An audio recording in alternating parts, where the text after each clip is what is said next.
on va expliquer que d'autres pirates puissent lui tenir tête. Ah oui, bah. Le haki. Surtout qu'ils viennent battre le Kaido, quoi. Enfin. Ouais, c'est ça. D'un moment, c'est vraiment. Tu peux me dire, il a combattu avant et tout. Les gars, on sait tous très bien comment fonctionne l'auteur. C'est pour avoir du spectacle, c'est pour avoir à manger les combats, faut dire la vérité. Le plus important, c'est que Luffy ait la puissance suffisante pour le vaincre. L'auteur est toujours comme ça. Avec Doflamingo, c'est pareil. À chaque fois, c'est pareil.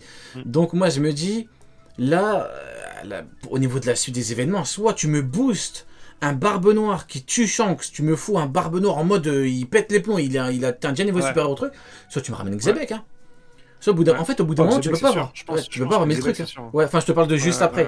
Mais je me dis, c'est compliqué. Là, il reste quoi entre 5 et 7 ans, alors, pour moi. Pour moi, il reste entre 5 et 7 ans. Franchement, soit tu me. Après, t'as le SSG aussi. Mais t'as pas 1000 options non plus. T'as soit le SSG direct, soit tu le gardes pour la fin, soit Barbe Noire, tu le gardes pour la fin. Le problème, c'est que toutes les grosses options, c'est pour la fin, on peut les garder. Ouais, mais après, c'est un sujet intéressant. Tu connais. Il y en a qui. Enfin, la puissance en général. C'est un sujet hyper intéressant. Enfin, tu regardes dans One Piece, Onigashima, c'est que ça. Enfin, faut arrêter de déconner. Ouais, c'est que ça. Ceux qui veulent que du Momonosuke, que du Komurasaki, arrêtez de faire semblant. Non, quand t'as un chapitre, regarde, c'est simple, mon frérot. Le dernier chapitre là, les mêmes qui te disent à chaque fois, oui, arrêtez de parler de puissance, nanana. Dans les chapitres, t'as eu l'instant émotion avec Otoko et tout. C'est les premiers à dire, mais non, c'est bon, on veut du Kaido, on veut du Big Mom. Mais frérot, faut rester cohérent là, faudrait savoir. L'auteur te fait un petit truc un peu, tu vois, séquence émotion et tout. Ouais, c'est ça, c'est bon, on peut bien. Après, on a eu 2 ans. 2 ans de combat, de guerre. Ça sera à relire, je pense, tome par tome. Tout reprendre comme ça peut être digeste, mais c'est vrai que c'était très long, 2 ans là de mais 2 ans c'est énorme, hein. Marineford ça a duré quoi, de mémoire, 1 an. Marineford de mémoire c'est pas 1 an. Ouais, c'est ça. Ceux qui se plaignent des ceux qui se plaignent des combats qu'on a eu sur Onigashima, c'est bon, sur Marineford on n'a jamais eu de vrai combat, 1 contre 1. Rien qu'hier, il y a un mec qui m'envoie un message, il me dit ouais, t'es sûr de toi Marineford? Je dis bah frérot, va lire. Est-ce que t'es sûr de toi? Mais bien sûr, tu crois que je vais dire quelque chose sans être sûr de moi? C'est un arc vitrine Marineford, c'est ça, ça nous a permis d'introduire plein de trucs, on a vu le niveau de chacun, mais tu veux pas dire c'est bon, l'auteur il t'a fait des combats et tout, enfin, au bout d'un moment faut un peu être content de ce qu'on a, faut pas toujours prendre Ouais, dis-moi. Parce que j'écoutais un peu ton live avec ceux qui étaient là avant, et en fait, même s'ils sont Yonkou, Barbe Blanche, Big Mom et Kaido, Barbe Blanche, il avait le rôle quand même d'un sensei. Ouais. Qui peut ressembler au 3e Hokage ou à... Ouais. Mais surtout qu'à l'époque, il était connu pour être au-dessus, hein, ouais. Son seul problème pour moi, c'est la maladie. Ouais, dis-moi. Ouais. Alors que Kaido et Big Mom, c'est des antagonistes, en fait. C'est pas des... C'est pas des liens générationnels. C'est pour ça qu'ils n'ont pas eu un traitement similaire. Ah mais je suis totalement d'accord. Regarde, quand tu regardes, il y en a qui veulent que Kaido meure comme Barbe Blanche. Peut-être que ça va arriver. Peut-être. Pour moi, c'est très compliqué. Peut-être. Mais le problème, c'est que tu peux pas comparer Kaido. Mais tu peux pas comparer Kaido à Barbe Blanche. Et c'est comme Doflamingo. Doflamingo, il s'est pris une patate dans la gueule. Il est tombé en étoile. Hein. Enfin, c'est ça. Enfin, tu peux pas demander. Non, lui, il a eu la meilleure scène. À un moment donné, il s'est pris une patate. Il s'est réveillé dans la ville. Il a dit pourquoi je suis là? Bah oui, mais tu peux pas demander. Bah oui, sinon tu veux quoi? Tu veux que le terrible Oddie Jones aussi? Bah oui, mais tu veux que Oddie Jones aussi finisse en mode debout et il y aura le narrateur qui va dire le terrible Oddie Jones a affronté de nombreux adversaires au cours de sa vie. C'est une véritable légende sous-marine. Ils ont pas le même traitement. C'est la fin d'une ère, Barbe Blanche. C'est la fin d'une époque. C'est la transmission générationnelle. Ah mais c'est Barbe différent. Blanche, transmission générationnelle. Mais totalement d'accord. Il y a une différence de traitement parce que la différence de traitement, c'est pas pour rien. C'est Crocodile. Il a fini comment sur la Basta? Il s'est pris des grosses patates. Il est tombé parce qu'il devait tomber comme ça. Donc mais après voilà. Après beaucoup en veulent toujours plus. Hein. Après peut-être que l'auteur va leur en donner. Moi, tout à l'heure, ce que j'ai dit, c'est que, regarde, par exemple, il y en a beaucoup qui veulent, par exemple, ils veulent que Kaido se relève et qu'il meure comme Barbe Blanche. Je dis pas que ça n'arrivera pas, ok, imaginons. L'auteur, imaginons qu'à la base... Je peux me positionner? Ouais, vas-y, avec grand plaisir. Je pense que ça n'arrivera pas. Oh bah écoute, je pense aussi que ça n'arrivera pas. Refaire venir, c'est compliqué, c'est très compliqué. Mais imaginons que l'auteur le fasse et que c'était pas dans ses plans, tu vois. Est-ce qu'on peut dire que c'est du fanservice ou pas? Si l'auteur à la base il veut pas le faire et qu'il le fait, voilà. C'est comme pour les morts, ceux qui veulent absolument des morts. Je dis pas qu'il faut pas vouloir des morts, je dis juste que si l'auteur il en fait jamais et que tu forces, je veux des morts. Si l'auteur il en fait pour toi, c'est du fanservice ou pas? Oui, donc il y a quoi? Il y a le bon fanservice, il y a le mauvais fanservice. C'est ça. Ouais, écoute... Plus, si on a tous été choqués, moi je lisais en scan à l'époque, si on a tous été choqués par la mort de Ace, c'est parce qu'on savait pertinemment qu'Oda ne tuait personne. C'est c'est compliqué. Ça veut dire que Oda, il est prêt à te faire croire pendant 10 ans quelque chose pour ensuite te la mettre. Donc forcément, là aujourd'hui, il va pas nous donner ce qu'on veut comme ça. Oui, après voilà, tu vois, il y a le bon et le mauvais fanservice, tout comme il y a le bon et le mauvais putaclic, tu vois. Il y a pour les... Tu as le droit, vas-y, tu peux dire dans ton titre que tu as brûlé une maison, que tu as tout détruit, vas-y. Bah oui. Attends, Ryo Sensei, tu dis que Luffy, il a fait ça, Ryo Sensei, Big Bang Theory, Ryo Sensei, c'est pas un peu abusé? Frérot, il n'y a pas de nom de technique. J'ai donné juste pour... ils ont des... Ryo Sensei, tu abuses. Ils ont des masters en miniature, ils ont des masters en titre de vidéo. C'est ça. C'est des inspecteurs. C'est ça, exactement. C'est les Sengoku du game. Voilà. C'est les Sengoku du game. Voilà, des vieux séniles qui sont là. Toi, t'as le droit. Toi, t'as pas le droit.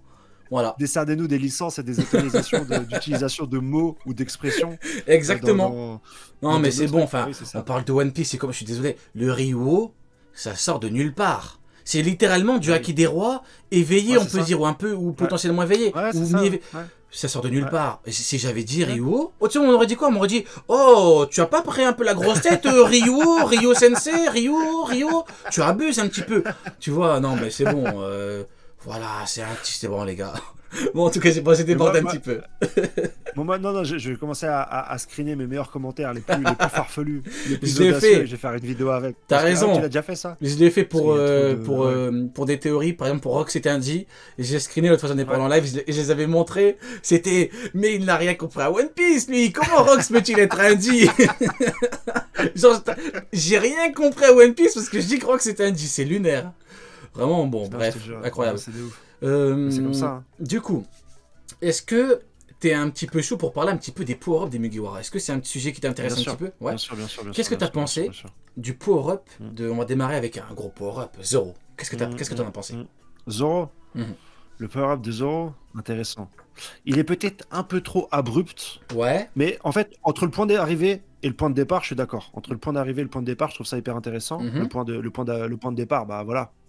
Un peu brumeux parce que finalement il n'a jamais eu d'adversaire vraiment qui a forcé Zoro à se développer, et le point d'arrivée avec ses 3 sabres et le haki dans le sabre est très bien. Maintenant, comment il a été amené, j'aurais peut-être aimé que ça raconte quelque chose, et j'aurais peut-être aimé que ça soit fait de manière un peu plus là, ça on dirait que ça a été fait pour être fait, tu vois. Ok. Et j'aurais aimé que ça soit fait. Et qu'est-ce que tu penses du mini flashback qu'on a eu justement avec King, Kaido, je veux devenir le meilleur épéiste au monde. Ouais. Qu'est-ce que tu en as pensé de ça? Et donc justement, je pense qu'il a manqué de coffre et de profondeur à King pour avoir une vraie évolution. Un truc encore plus frappant. D'accord, ouais. Ouais, c'est ça en fait. Okay. C'est que King, c'est un mec masqué qui parle pas. Et tout d'un coup, ah bah non, en fait, moi je viens d'une ancienne. Oui, après on voit ses cheveux longs, mode L'Oréal et tout. Ouais, c'est ça, tu vois.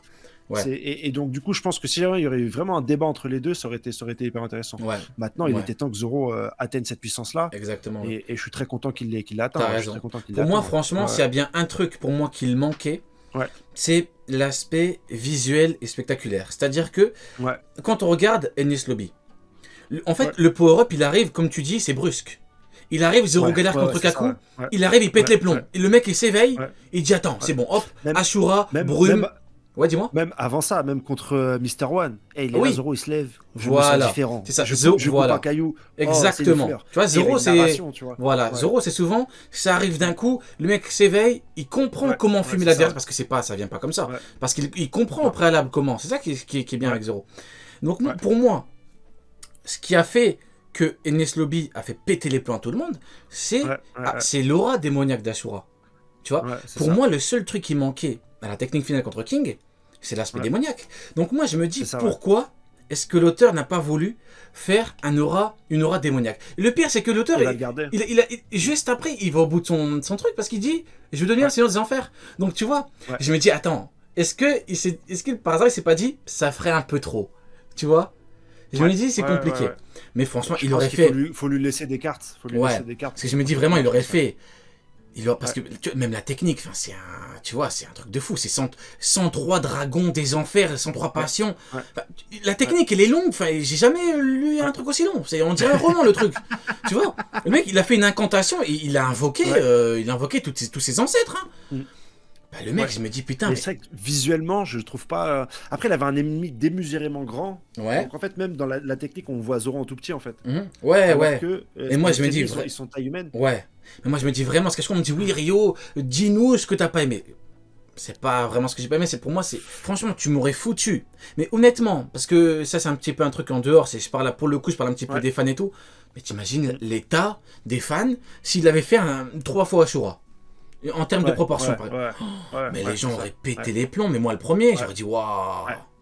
Après bon, abusé. L'auteur il a pas voulu, peut-être qu'il s'est dit ça fera un peu trop. J'ai dit c'est ça. Juste après je fais Silence des Enfers, peut-être que bon, c'est pas grave. Parce qu'après tu vois pour Robin par exemple, un gros plan sur le visage avec plein de sang, un truc comme ça aurait été. Mais pour moi, vraiment en fait c'était vraiment le moment.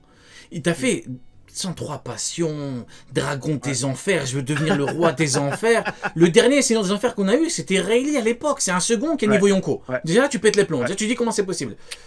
Donc bon, du coup, prochain personnage, Robin. Power Up, qu'est-ce qu'on a pensé? Ouais, je pense que à mes yeux, si on met celui de Luffy de côté, c'est quand même le meilleur entre un alignement, entre visuel.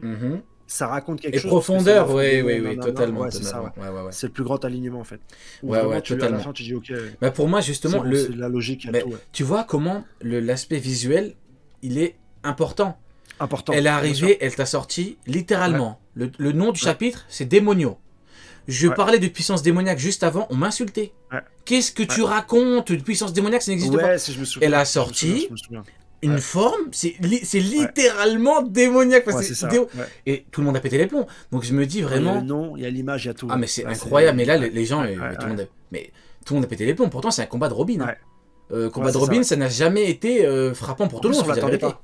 Oui. On l'attendait pas, pour être honnête. En plus, même l'histoire avec Black Maria, l'histoire avec Sanji, qui au final appelle à l'aide et tout ça, franchement, c'était bien écrit, c'était bien sorti. Moi, en termes d'écriture, mis à part peut-être Luffy, c'est un des meilleurs trucs. Moi, franchement, Robin, pour moi, c'est vraiment rien qu'en termes de combat, tu vois comment elle arrive, elle se fait démonter, l'autre elle te prend des points américains, elle te fait démonter. Après, t'as vraiment le côté, tu vois, c'est très Shiroda, c'est vraiment il y a un petit flashback. Je dois gagner, quitte à devenir un démon. Et là, elle te sort une forme. Et tu même l'enfant démon de son île d'archéologue. Il a suivi le truc jusqu'au bout. Ah, vraiment, il a fait du. Prochain. C'est la première fois qu'elle assume, en fait. Vous m'avez tous traité de démon. Exactement. Ah, putain, incroyable. Toujours, j'ai couru, j'ai dit non, en fait, je suis gentil. Incroyable, vraiment incroyable. Jinbei. Qu'est-ce que t'en as pensé, Jinbei? Jinbei. J'aimais bien l'adversaire. Ozu. Maintenant, Jinbei, il vient d'arriver. Il est arrivé un peu sur le tard. Jinbei, il arrive en fin de soirée. C'est vrai. Pas en fin de soirée, mais il arrive. Il arrive sans boisson, sans gobelet, il arrive sans rien. C'est ça, il arrive un peu, il fait ce qu'il peut faire. C'est un combat de rue, hein. Vraiment. Voilà, c'est un peu un combat de rue. On sait pas trop où le positionner. On est très content d'avoir Jinbei dans l'équipage, mais on sait pas encore où le placer, tu vois. C'est comme si, je sais pas, on a un match de foot, on a tous 12 ans, et là, je ramène un pote à moi, il a 24 ans. Il est un peu grand comme ça. On sait pas encore où le placer. Je pense qu'il trouvera dans les process d'enchaînement, il trouvera mieux sa place. Tu vois. D'accord, ok, moi, en plus, tu sens qu'il était trop grand pour ce combat. Enfin, il n'y a jamais eu de tension. Jinbei, c'est un on est d'accord. Mais oui, mais voilà. Il n'y a jamais eu de tension. Mais oui, mais c'est ça, parce que justement, t'as directement compris. Il y en a plein qui comprennent pas que de base, le niveau de Jinbei. J'en parlais juste hier, j'ai fait un débat avec Dofla juste hier. Et justement, je lui ai expliqué que tu peux pas à la fois faire genre que tu comprends que Jinbei est supérieur de base et vouloir poser tension. En fait, c'est contradictoire. Tu peux pas, en fait. Tu peux pas dire je veux que le combat soit serré, mais je comprends que Jinbei soit au-dessus. Donc, tu veux une incohérence, toi. Et c'est pour ça que l'auteur a utilisé ce combat-là pour introduire Nika. Voilà, merci beaucoup. Pour introduire des secrets, c'est que ce combat n'a servi que de fond pour amener celui de Luffy, en fait. Totalement, bah oui, c'est ça.